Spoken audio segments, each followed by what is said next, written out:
The following program is a Town of Colonie television production of the William K. Sanford Town Library.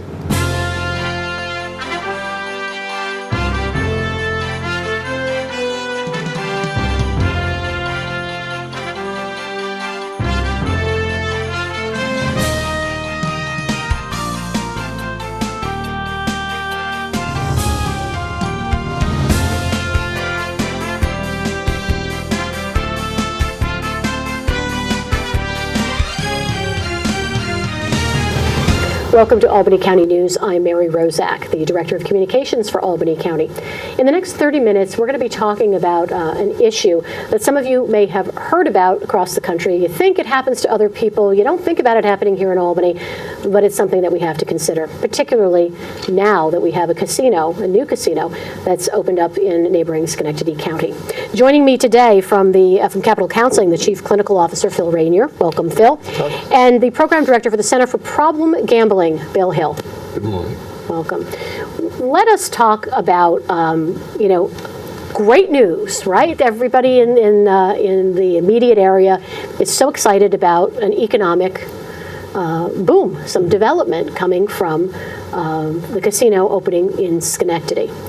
And because this program runs all month, I'm going to try not to date it by saying it has opened already, but by saying exactly when.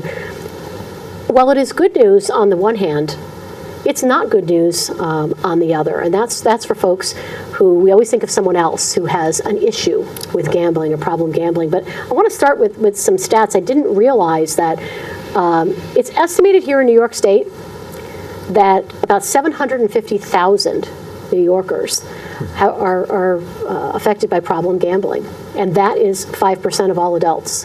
And when we look at kids, I say kids, 12 to 17-year-olds, problem gambling impacts 160,000, or 1 out of every 10.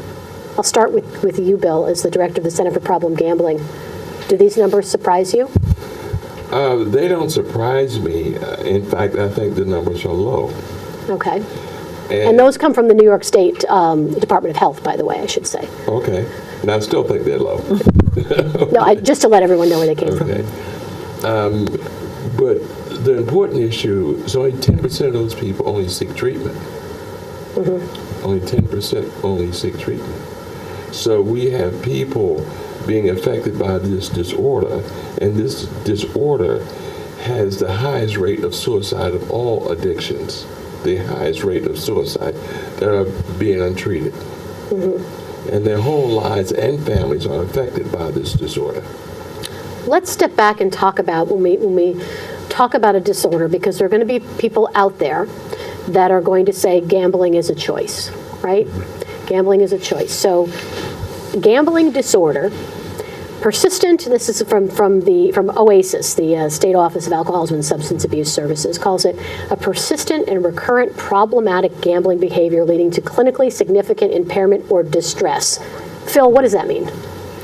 Well, what it means is that the use of gambling as a way to escape from other painful feelings becomes a problem in itself and escalates into a pattern that becomes very destructive to the individual and everyone that they know. Certainly at a financial level, at an interpersonal level, and then in terms of social functioning, because if I need to find a way to stay involved in gambling, I may start to resort to illegal means to get money so that I can continue to do that. So it's a problem at an individual, family, and social level, and it just keeps rippling outward. So addiction, we see it just like with alcohol, just like with substance abuse, truly is, and we call it a disorder, truly is something, as you said, that impacts everyone. Bill, when I was looking over the information and the numbers, there are a significant number of folks who suffer from gambling addiction that also are substance abusers. Is there some kind of, what other connection other than those two simple facts? What connects the two? Well, what connects the two, they're comorbid disorders. Both of them can kill you. And the prevalence of gambling disorder in the alcohol-related use disorder population is very high. What was the numbers that we looked at? 60%. 60%. Okay. And the number of people with substance-related use disorders in the gambling disorder population is very high, because the drugs keeps the individual into a certain mindset, and it cuts off any type of help that the person may want to receive. Many people in Narcotics Anonymous and Alcohol Anonymous have gambling disorders. They may have stopped using drugs, but they're still gambling. Okay. So they're substituting one for the other. Right. Okay. Now, just to add on something about the issue of disorder, for us, the seminal moment came in 2012 when the Society of Addiction Medicine indicated that the gambling disorder is a brain disorder. Okay? The Diagnostic Statistical Manual, which diagnoses all mental disorders, move gambling away from obsessive compulsive disorder into addiction, because it has the same or similar brain issues or patterns as cocaine-related use disorders, as opioid use disorders, or any type of substance use disorder. So it impacts a part of the brain, stimulates part of the brain in such a way. Right. Yes. The reward pathways of the brain are activated in the same way as any of the substances that people might come to be dependent on. So wouldn't some people out there probably might think too, couldn't that happen with just about anything? I mean, we think about shopaholics. We think about, if you do something and have such a, I hate to say the word passion, that's not really quite a compulsive behavior towards something. Mm-hmm. Right. It sounds like something almost literally could develop into that type of addiction. There are a lot of behaviors that can create that shift in the brain state. Gambling is certainly one of them, and one of the ones that is more common. But you're right. People can get there with shopping. People can get there with sex. People can get there with a range of other behaviors that create a mood shift and allows some sense of escape from or relief from another kind of distress. This addiction, a gambling addiction, problem gambling, is a little bit different in terms of, I guess the biggest thing is, I think, a financial impact. Absolutely. I would think that, not everyone, you want to go to the casino, you think about going for just a pleasant evening, and next thing you know, you've lost the house, right? Literally. The difference between that person going to the casino, winning $15 and walking out, is not our population. Our population can't stop once they start. And I should say, I'm not just talking about casino. I'm talking about lottery scratch-offs and online game, bingo and all kinds of things. So they can't stop. Right. Okay, once they start, they can't stop. And the real definition of addiction is loss of control. They lose control. We have people, to bring it down to a very basic level, we have individuals who have to wear diapers in the casino because they can't get up. They can't get up. I know that there is help in terms of talking to other people who have the same issues, addictions, concerns. How does that truly help? Yes. Yeah, it does. How? Well, because the person with a gambling disorder has no one to talk to. Because people feel that gambling is just a bad habit. It's much different from alcohol or some of the other drugs, because it's the characteristics or it being accepted as a disorder is more accepted. With gambling is very much normalized and underplayed in people's heads. And you have a choice. That's what people think. You have a choice. Okay. Yeah. See, once you get started, a person with a gambling disorder, and I'll say it again because it's so important, with a gambling disorder, once they start, they don't stop. I had a gentleman who is on federal parole, and he was placed, he goes to approve work assignments in Florida. He came back to me last week, and he says, Bill, when I first went there, my job was to take workers to the casino. I didn't go in the first time. But I went in this time. He said I couldn't get up for 15 hours. I went back the next day and stayed all day because I couldn't stop. Wow. It sounds hard. It just sounds so hard to believe. Well, sure, it's hard. See, I have a significant experience with the substances. I ran substance treatment programs for years, 15, 16 years. And when I first came to the Center for Problem Gambling, it took me about a year and a half to really conceptualize what I was seeing, because I was seeing the same behavior without a substance going in a person's body. Okay, that's hard to conceptualize, the same behavior. So, unlike alcohol, we know that people hide their alcohol use. They hide their drug use, right? How do you hide a gambling addiction? It seems like that would be so much easier until the bills start coming in. Well, you hide the bills too. Yeah, you hide the bills too. Right. Yeah. I'll get to the mailbox before my spouse does, and I'll just keep that out of his or her awareness. Or they don't get to see the bank account. Go ahead. Usually the person with a gambling disorder functions higher. They have a job. They have a job not because they're responsible, because they have to gamble. Okay. Okay, so they have acquired a lot of material things. And if I came in this room and stumbled over, you would say, hey, Bill's been drinking. But if I came in this room and talked to you like we're talking now, and I had a gambling disorder, I could have just sold all my 401 stock and you would never know it. This is true. You would never know it. So at what point then, this obviously can be devastating.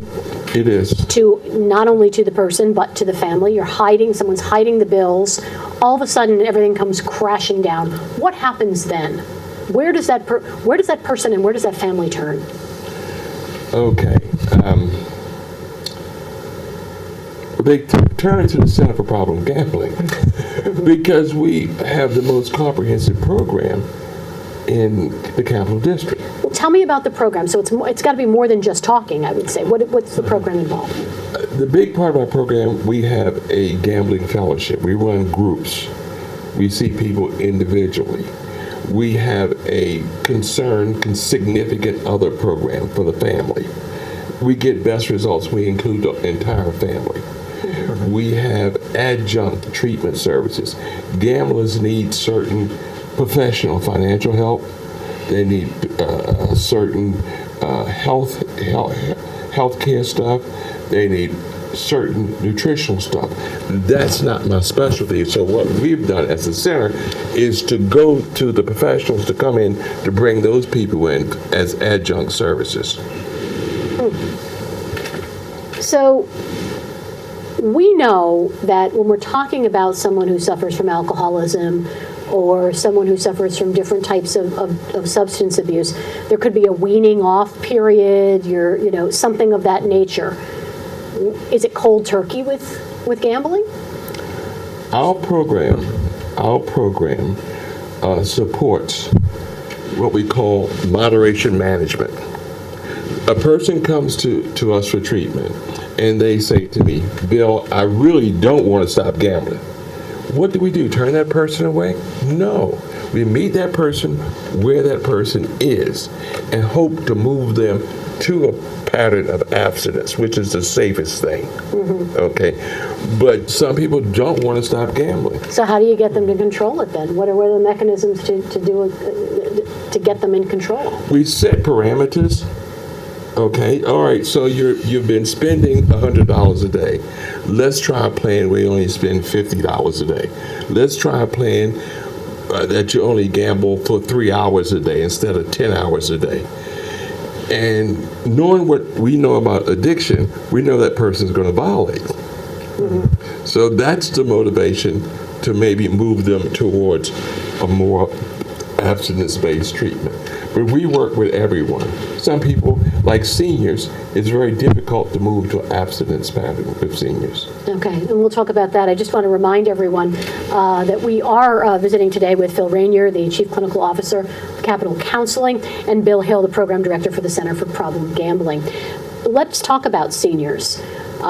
We do have a pretty hardy senior population here in the Capital District, in Colonie in particular. Nice, strong senior programs that are offered in the senior center. I know when the casino opened in Saratoga, the Racino, I know there was all kinds of excitement, and the senior population in particular started talking about doing trips and things up there. When it comes to gambling in general, what is the risk for our seniors? Well, the casinos and the racinos recognize that the senior population often has the time and money to spend at their facilities, and so they do extra efforts to make it attractive and make it easy for seniors to come to the casino or the racino. They have discounted meals. They have different social events that are going on, and so they offer different coupons and comps, they call them, to bring people in, and so it's very attractive. And for seniors who may be feeling isolated, lonely, maybe bored, it presents an exciting alternative as a place to go. Sure. And so for many people who go, it's fine. It's a recreational thing, but just as the rest of the population, they can fall into a pattern where it becomes more and more of a habit and a routine, and then escalates into a more compulsive pattern. And they can go through their Social Security checks, they can go through their savings. They're very much at risk. So how do you spot? I mean, I can certainly see that that for seniors, who want to go on bus trips, it would be very social, very much a social thing. How do you, as a family member who probably doesn't live with your mom or dad or aunt or uncle or who's going on these trips, how do you spot when they might be getting into trouble? Because they're on their own, right? Absolutely. Well, you start to look for drops in self-care, staples of daily living, food, your utility bills, the mortgages. Okay, that's how you have to observe. But you're going down a very important avenue. I would rather answer the question, what do we need to do? Okay, what do we need to do? Number one, we need a more of a multi-pronged approach with seniors. First, we need to educate care staff. What does gambling with seniors, what does it look like? Okay, so we need a massive, I think, educational program. We need to work with seniors themselves so they can start to self-recognize what problem gambling looks like in their population. We need to develop protocols for workforce training, because a lot of seniors take a very special type of counselor. Okay, don't forget, we're dealing with people 65, 70 years old who have developed a pattern in their life. Okay, and we have to learn to work with that group. One of the important things to note is even the prevalence numbers with seniors very questionable, because we haven't developed the diagnostic tools to identify senior issues. And this is what the research is talking about now. So that tells me we need to develop more interface with seniors from a treatment perspective to really start to get some definite answers or definite directions. Do you, in the group where people come in and talk to each other, what's the makeup of that? Do you see older, younger? What's the majority, or is there? Well, here's a couple of things. By the time we get to see individuals, the gambling disorder has progressed for 10, 15 years. Okay. Okay. We see a very healthy mix, a healthy racial mix. We tend to see an older population. Older population. Is it true that you see more men than women? Because yes. I know that it was the New York Times, New York Daily News actually had indicated that across the country there are now more women becoming plagued by gambling addiction now that there are more outlets, but that the numbers are equaling. We've had over the years sometimes a 50-50 mix, percentage-wise in the program, which is unusual. And we've really made efforts to make the program more comfortable for women to participate. Many of the addiction services are predominantly male. And if you're one woman in a group of all men, that can be awkward, that can be uncomfortable. And so we've really strived to make it accessible for both men and women. And so we have a strong percentage of women in our programs. And we have specialized groups for women so that they can discuss issues in the comfort of their community. And that's been very helpful. I should stress that, you're not saying gambling is bad. You're saying that everything, like everything else, it's moderation, right? Because I know this has been, most recently we had the Super Bowl, and everybody I know was involved in 1, 2, 3 Super Bowl pools, and there are people, betting everywhere. Is there a time or a way that people can safely go about gambling? I mean, is there advice? Because as people now have more exposure, both with lottery tickets, online gaming, casinos right in our backyard, is there a safe way to expose ourselves or someone new to that world, and yet not be taking too much of a risk that they'll go down that wrong path? Well, I think Phil mentioned the word moderation. Moderation is good, but when you have someone, I know that in New York State, at 18 you can buy lottery tickets, right? At which I didn't even think about the fact that you can, that's gambling at 18 years old. But other things that you have to wait until 21, casinos, online sports betting, online poker. There's an age difference. So at 18 years old, I mean, let's face it, there aren't a lot of 18-year-olds that do anything in moderation, right? So, you get the scratch-offs, and at what point do you say, that may be a little bit too much?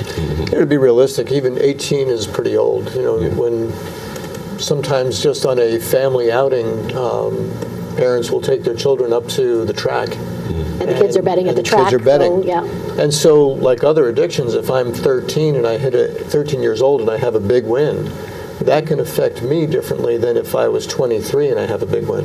So that's you just gave a really good example though. So what do you do? I mean, the track in general, there's a very family focused atmosphere for it, and an encouragement to bring families, and yet it is a place where you gamble. How do you balance that? Because obviously we know that children are not allowed to gamble, but we do know, parents, come on, who hasn't done that, right? So how do you send the right message? Well, I think one of the factors is setting, if you are going to do that you set very small limits and amounts, so that if I have a child and I'm going to place a bet for a child, I might be placing a $1 bet. I'm not going to be walking back with $500 for a 10-year-old. Sure.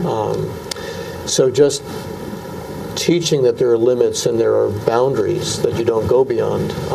And if I'm having a big win, not to blow that into something more glorified that the child can get very excited about and think, oh, that'd be great, I'm going to do that too. So to downplay it. But honestly, I would be very reluctant to bring a young child to the track. That's really probably not the best environment for them to be hanging out in. Just like I wouldn't bring a young child into a bar. Sure. Well, we know children aren't allowed in bars, right? So a little bit of a difference. So there, I think maybe what you're saying and what I'm hearing is there needs to be a little kind of cultural change, mindset change. Sure. Okay. Bill, is what Phil's saying, is that some of maybe you don't even go down this road in a group discussion, but do you hear from folks who are suffering from the addiction that they started way back when Dad took them to the track? Yes, we've heard that. There's a familiar characteristics to problem gambling. They were introduced very young. Not all, but many. A significant number. Okay. Do their issues or their gambling issues cross different lines? Let's say if someone is doing, will someone have an addiction to scratch tickets but not necessarily go to bingo or not necessarily go to a racino or do sports betting, or is it kind of all intermingled, or is it just a preference? Most of our clients have a type of gambling, all right? And that's important because, say, for instance, I'm a casino gambler. If you're uneducated, you think doing scratch offs is okay. Right. Okay, but it'll take you to the same place. Okay. All right? So if someone is watching this and either knows someone that needs help or thinks that they would like to reach out and see if there's something that can be done for them, that maybe they can get things under control. And I don't know if that's how people first perceive it, if it's getting it under control or whatever. What should they do? What's the best thing to do? What's the first step? Well, if they have a question, they can always come into the center for an evaluation. Mm-hmm. They can get help over the phone, okay? Get some directions over the phone. And there are helplines sponsored through OASIS and New York Council of Problem Gambling. Mm-hmm. They can call the helplines. Okay. I would also add to that, people can always call us. Our number locally is 518-462-6531, and they can just ask to speak to someone in regard to gambling. You can also go to our website, which is albanygamblinghelp.org, or you can go to the centerforproblemgambling.org. Okay. And we have contact information and some educational information about problem gambling. And certainly people are free to contact us at any time. And as Bill said, welcome to come in and we can discuss whatever their concerns are and what might be the most helpful way to get a sense of control going again. Has there been some angst over the opening of a casino close to this area? Significant. I know our program, we had to do extended services on the Wednesday that the casino opened. We provided support groups all day. We were on call all day. And we had crisis services after business hours through Capital Counseling. Mm-hmm. People have contacted me, and I'll give you some complaints. I can't sleep, Bill. Okay, I'm having significant anxiety. I want to come back to the program. I have to drive past that every day to go to work. I can't do it. Yes. Now, I just want to go back to something you mentioned on the front end. Yeah, there are economic benefits for the casino coming in, but here's something that must be kept in mind, and this is nationally. Within 50 miles of a casino opening, there's an uptick in everything: crime, substance abuse, gambling problems, marital problems, mental health problems. It's an uptick in everything. We certainly hope that this program today is going to help people, give them some information so that they can reach out, get some help. Sure. Should they need it. I want to thank you both, Bill Hill, Program Director for the Center for Problem Gambling. Thank you for inviting us. Phil Ranier, the Chief Clinical Officer for Capital Counseling. If you need help, know someone who needs help, have some questions, no matter what, give a call, 462-6531, or go to albanygamblinghelp.org, one of the websites you can go to. I'm Mary Rozak, Director of Communications for Albany County. This is Albany County News. I'll see you again soon.